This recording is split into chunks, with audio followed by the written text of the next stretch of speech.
Bonjour à tous et bienvenue dans cette nouvelle vidéo qui est l'une des premières séries d'une série de vidéos, oula ça va pas, série de conseils sur comment acheter un volumateur, notamment en ligne. Comme ça, je vous pousse sans vergogne à acheter sur mon site qui va sortir dans les prochaines semaines. Je ne vous cache pas que c'est l'objectif final, voilà. Mais l'avantage pour vous, c'est que ces conseils, vous pourrez vous en servir pour tout ce qui est achat en ligne, notamment si vous êtes intéressé par des produits à l'international. Donc faites-vous plaisir et regardez jusqu'au bout.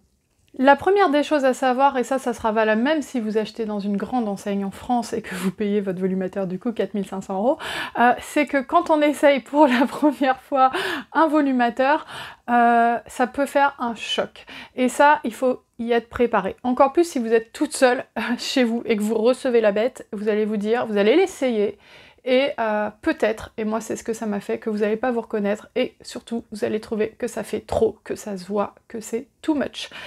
Et c'est pas forcément le cas. Ça peut être le cas, mais dans la majorité des cas, si c'est un volumateur de qualité, ça n'est pas le cas.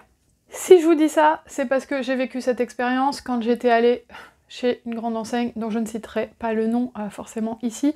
J'avais dans le cadre du partenariat, eu un volumateur avec une cape toute petite densité. Il était très joli ce volumateur, mais franchement quand je l'ai mis, j'ai dit oh mais ça se fait trop, tout le monde va voir que j'ai un volumateur, mais ça se voit, mais c'est trop, mais tout ça. Et en fait, c'est pas trop, c'était pas trop. D'ailleurs, ce volumateur, franchement, la densité, elle était minimale, il y avait rien comme cheveux, quoi. Genre, c'était un volumateur d'alopécique, en fait. Il y avait juste ça, quoi, qu'ils ont rajouté sur le dessus, mais j'exagère, mais genre, en tout, il devait y avoir ça comme cheveux. J'exagère un petit peu. J'exagère un petit peu. Et en fait, pour vous dire que quand on essaye pour la première fois, on se reconnaît pas, on se voit avec un truc sur la tête. Ça fait 10 ans, des fois, qu'on perd ses cheveux, qu'on n'a plus de cheveux. On sait plus concrètement ce que c'est que notre tête avec des cheveux. Et ça, du coup, le conseil que je vais avoir, c'est déjà vous laisser du temps. Si vous êtes dans une grande enseigne, regardez-vous pendant une demi-heure, laissez-vous le temps, retirez pas le truc tout de suite en vous disant « Non, non, c'est trop, c'est moche, c'est pas naturel ». Mais si, en plus, vous recevez un volumateur chez vous, laissez-vous le temps d'accueillir ce choc psychologique de vous revoir avec des cheveux. Laissez-vous quelques jours, regardez le lendemain, envoyez des photos à des proches. Moi je sais que c'est ce que j'ai fait, j'ai envoyé des photos à mes parents, envoyé des photos à des copines. Sandy, qui est une grande youtubeuse, je lui avais envoyé une photo en lui disant tiens regarde, je suis allée chez le coiffeur, qu'est-ce que t'en penses? Je lui avais absolument pas dit que j'avais un volumateur, c'était un test. Elle m'avait dit oh c'est joli et tout, et en fait ça m'avait beaucoup rassurée parce qu'en fait j'avais un volumateur. Après c'est sûr que si vous perdez énormément vos cheveux et que du jour au lendemain vous mettez un volumateur, la personne peut le voir. Mais ce que je veux dire c'est que c'était absolument pas trop, c'était absolument pas too much, et moi j'étais là, je me regardais et je trouvais que ça se voyait grave. Et en fait il a fallu que je laisse un peu passer de temps, que je revienne une semaine après, que je réfléchisse pour me dire que finalement, non, ça allait, c'était pas trop. Du coup, le conseil que je vous donnerais si vous recevez un de mes magnifiques volumateurs chez vous, c'est essayez-le tranquillement. Attendez-vous à avoir ce type de réaction. Laissez-vous quelques jours, vous avez de toute façon 14 jours de délai de rétractation, donc voilà, vous avez le temps pour vous faire un avis un peu plus objectif, parce que la perte de cheveux c'est quelque chose qui est très sensible, et voilà, d'un seul coup se revoir avec une masse de cheveux, c'est un choc psychologique, et il faut se laisser quand même le temps d'avoir une vraie objectivité sur le produit. Je vais vous donner un autre exemple que ma propre personne. J'ai vendu très récemment à une amie un volumateur capillaire, elle va se reconnaître, je suis sûre qu'elle regardera cette vidéo, et donc c'était un custom order pour elle, parce que voilà, on est assez proches et tout, donc j'ai pris le temps de le faire, et quand elle l'a reçu, le jour même, elle m'a dit « c'est trop, c'est horrible, enfin franchement, ça se voit et tout ». Je lui ai dit « attends, laisse-toi le temps ». Le lendemain matin, non mais c'est vrai, c'est pas mal en fait. Enfin, vous voyez le changement psychologique en quelques heures. Alors après, ça veut pas dire qu'elle va le garder, parce qu'en fait ça s'est passé ce matin ce truc-là, et c'est ça qui m'a donné l'idée de la vidéo. Ça veut pas dire qu'elle va le garder, voilà, il faut qu'elle se laisse un peu de temps, et justement, mais voyez déjà en quelques heures le changement, donc voilà, laissez-vous le temps de vous faire une vraie idée sur le produit. Pour savoir si un volumateur vous convient, il y a plusieurs choses à regarder. Il faut vérifier qu'au niveau de la couleur, c'est ok, que c'est joli, que ça vous convient, qu'il n'y a pas besoin de rajouter 200 € pour que ça soit à votre teinte. Il faut vérifier que la taille de cape vous correspond, qu'elle vous apporte assez de couvrance, assez de densité, qu'elle n'est pas trop petite et que vous n'avez pas une sensibilité au cuir chevelu qui fait que les clips vous font mal. Et il faut vérifier aussi qu'il n'est pas trop court. S'il est un peu trop long, à la rigueur, c'est pas grave, il peut être coupé, mais s'il est trop court, faudra vous couper les cheveux ou alors faut le renvoyer. Et enfin, le dernier conseil que j'aurais, c'est que moi, je vends des volumateurs bruts, je l'ai dit, et c'est le cas de toutes les enseignes internationales, c'est des volumateurs généralement qui ne sont pas coupés. Parfois, ils peuvent avoir une frange, mais voilà, je sais pas si c'est des retours ou quoi qu'elles ont eu. Ce sont des volumateurs bruts, comme je l'avais expliqué dans ma vidéo précédente, un volumateur brut, ça ne va pas à tout le monde. Je vais en essayer un, vous allez comprendre. Moi, j'ai une grosse calvitie là, je me suis pas mise à porter des volumateurs pour rien, qui fait que ça descend en pointe et que sans frange, je trouve que ça se voit. Du coup, quand j'essaye un volumateur brut, déjà j'ai jamais l'habitude d'avoir l'arrêt au milieu, je trouve que ça me fait une tête de Cadmerade qui imite Hélène Ségara. Pour les deux filles qui m'ont parlé de cette référence, elle est restée, ça m'a tellement plu, j'ai trouvé ça tellement drôle et c'est tellement ça que voilà, j'en essaye un, vous allez vous rendre compte de ce que ça donne sur moi. Moi je trouve que ça me fait une tête. Alors j'en ai pris exprès un blond, ça me va bien ce blond là, la fille qui s'admire en même temps. Oh, mais je suis splendide. Mais ça me va bien, non? Dites-moi, commentez. Augmenter le référencement naturel de cette vidéo. Alors, déjà, on en parle. Alors, il faut le mêler à vos cheveux, hein, donc je vous montre. Il y a un petit effet roots qui est pas mal, donc racine. Alors, moi, je ne me supporte pas avec cette tête de Cadmerade. C'est quand il fait Hélène Ségara, là. Il a cette tête-là, comme ça. Donc, vous voyez, forcément, vous vous voyez comme ça. Ça fait un drôle d'effet, le truc est brut et tout, et pour avoir eu pas mal de volumateurs maintenant dans ma vie, je sais que ce volumateur stylisé en région parisienne, notamment par Raphaël Clafaux, me rendra magnifique.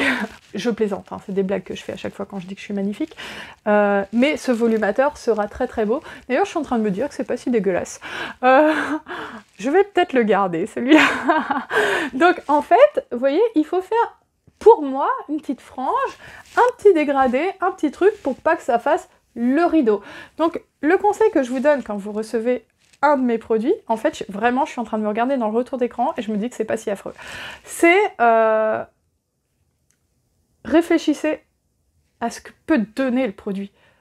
C'est comme quand Stéphane Plaza, il va dans un appartement et qu'il est dégueulasse parce que les gens ont une déco de merde chez eux, et qui dit il faut que l'acheteur puisse se projeter. Et ben, projetez-vous dans ce volumateur et réfléchissez à ce qu'il pourrait donner avec une coupe, quelque chose en fait. Et ce que je peux conseiller par exemple, c'est déjà de bouger la raie centrale, parce que c'est vrai que cette histoire de raie centrale en plein milieu qui fait ce côté Cadmerade comme je vous ai dit, ça enlève beaucoup de naturel. Et du coup, pour bouger la raie centrale, je vous explique comment on fait. Oh là là, je suis tellement belle comme ça, hein. C'est encore une fois ironique. Vous prenez un peigne. Alors moi j'ai acheté un peigne de coiffure, hein, maintenant que je deviens une professionnelle de la coiffure. 10 ans d'études en microbiologie pour en arriver là, on en parle.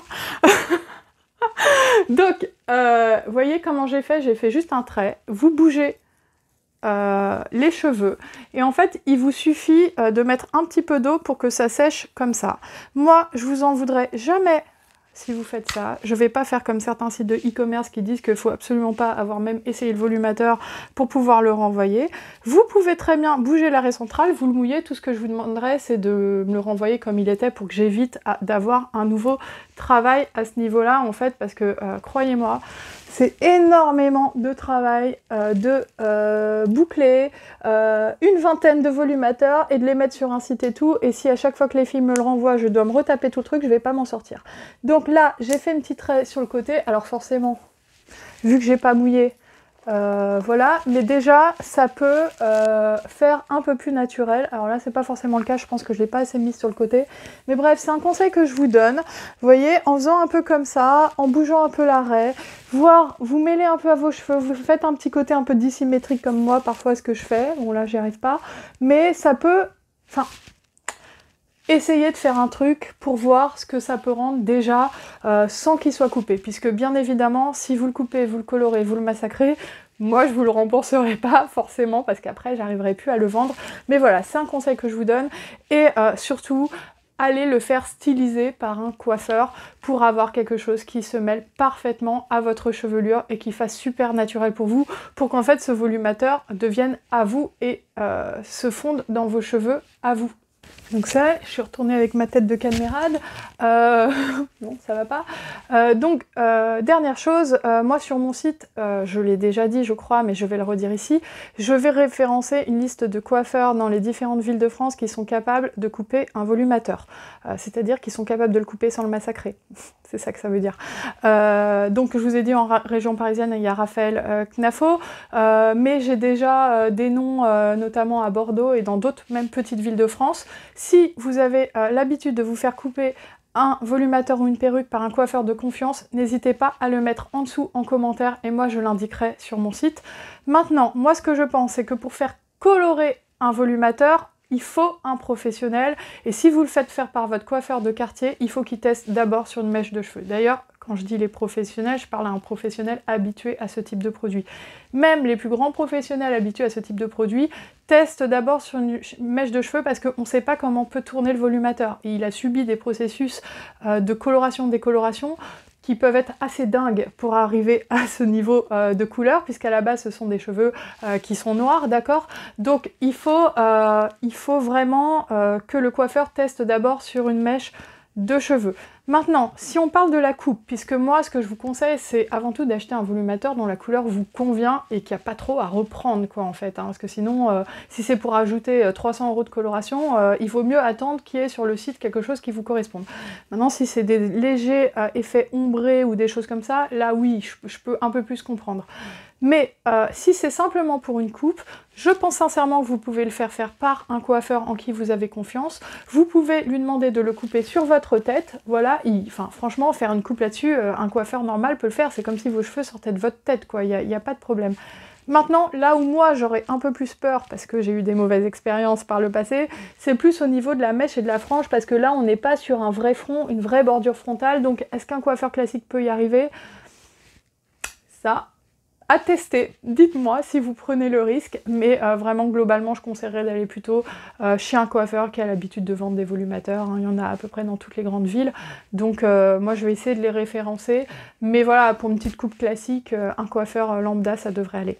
Bon bah voilà, j'espère que cette vidéo vous aura plu, ça sera la première d'une longue série de conseils sur les volumateurs capillaires, et je vous dis à bientôt dans une prochaine vidéo.